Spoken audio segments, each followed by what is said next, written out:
আসসালামু আলাইকুম দর্শক, কৃষকের দর্পণ চ্যানেলে আপনাদের সবাইকে স্বাগত জানাচ্ছি। আজকে খুব একটা মজার ভিডিও হতে যাচ্ছে। সেটি হলো, আমার হাতেই দেখতে পাচ্ছেন একটি বেগুন গাছের পাতা। আর এই বেগুন গাছের পাতায় বিভিন্ন ধরনের শোষক পোকার আক্রমণ হয়ে থাকে। এর মধ্যে অ্যাফিড বা জাপ পোকা, হোয়াইট ফ্লাই, জ্যাসিড, থ্রিপস, বিভিন্ন ধরনের শোষক পোকায় আসলে আক্রমণ করে। আর এই আক্রমণগুলি করলে সাধারণত আমরা যেটা করে থাকি, আমরা সেখানে জৈব বালাইনাশক দিয়ে থাকি, রাসায়নিক বালাইনাশক দিয়ে থাকি। তো সাধারণত আমরা দিয়েই কিন্তু ক্ষান্ত হয়ে যাই যে দেখি মারা গেছে কিনা। কিন্তু আজকে যে জিনিসটা দেখব সেটা হলো যে আমার এই পাতার নিচে অনেক অ্যাফিড বা জাপ পোকা আছে। এই জাপ পোকাগুলিকে আমরা আজকে মাইক্রোস্কোপে দেখব যে এদের চলাচল এবং এদের মুভমেন্ট এটা কিভাবে মুভমেন্ট করে সেটা। এবং এইটার যে মাউথ পার্টস আছে, সে যেটা দিয়ে আসলে এটাকে শোষক পোকা অর্থাৎ যেটা দিয়ে শোষণ করে, সেই পার্টস দিয়ে কিভাবে শোষণ করতেছে, রসকে, সেল স্যাপগুলিকে কিভাবে শোষণ করতেছে সেটা। এবং এইটাতে আমরা নিম তেল ব্যবহার করে সেই নিম তেলের ইফেক্ট বা প্রভাবটা কি সেটাও দেখব। সর্বপ্রথম আমরা এই বেগুনের পাতাটি এটি আমরা মাইক্রোস্কোপের নিচে নিয়ে যাব।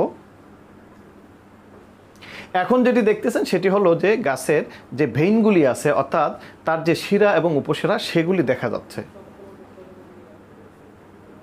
এখন যেটি দেখতেছি সেটি হলো যে এই যে অ্যাফিড বা জাপ পোকাগুলির মুভমেন্ট দেখতেছি, সে কিভাবে চলাচল করতেছে।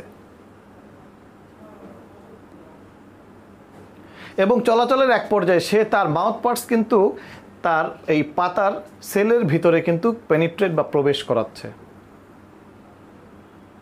এবং সে কিন্তু এটি দিয়েই তার রসকে, অর্থাৎ পাতার রসকে কিন্তু চুষে খেয়ে ফেলতেছে।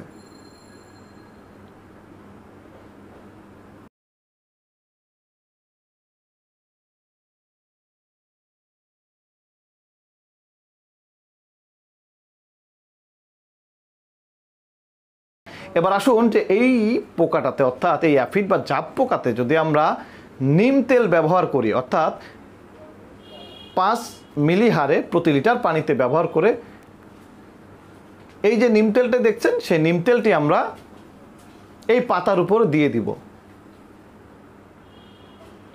দেওয়ার পর যেটি হয়, সাধারণত এটি কিন্তু অনেকটা এই পাতার সেলগুলি কিন্তু সোক করে, অর্থাৎ সে এটা চুষে নেয়।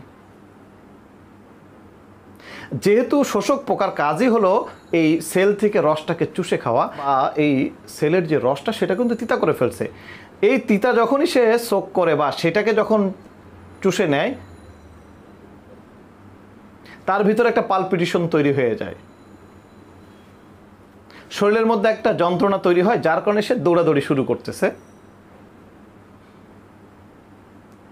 এবং এই দৌড়ানোদৌড়ির মাঝখানেই, এই মিনিট খানেকের মধ্যেই কিন্তু দেখেন তার অবস্থা। এখন ওষুধ দিয়ে থাকি, কিন্তু এটা আসলে কাজ কিভাবে করে বা আসলে এই পোকাগুলি মারা যায় কিভাবে, অনেকের হয়তো জানার আগ্রহ থাকে, আমাদের নিজেরও আগ্রহ থাকে। যার কারণে আজকে মাইক্রোস্কোপে দেখানো যে এই ছবিগুলির মাধ্যমে যে একটা পোকা যখন আমরা ওষুধ দিয়ে থাকি, কীটনাশক দিয়ে থাকি, সেটি কিভাবে কাজ করে এবং পোকাগুলি কিভাবে এক পর্যায়ে গিয়ে সেটি মারা যায়।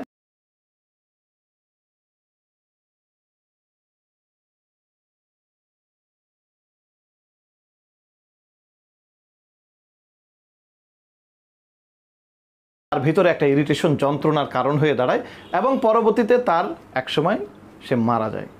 সুস্থ গাছের পাতাগুলিকে পোকার হাতের আক্রমণ থেকে, অর্থাৎ পোকার আক্রমণ থেকে বাঁচানোর জন্য শুরুতেই যদি আপনি এই নিম তেল যদি ব্যবহার করেন, তবে আপনার পোকাগুলি কিন্তু আর আক্রমণ করবে না। কারণ যখনই আসবে সে কিন্তু তিতা যখন দেখবে সে কিন্তু চলে যাবে বা আক্রমণ করবে না।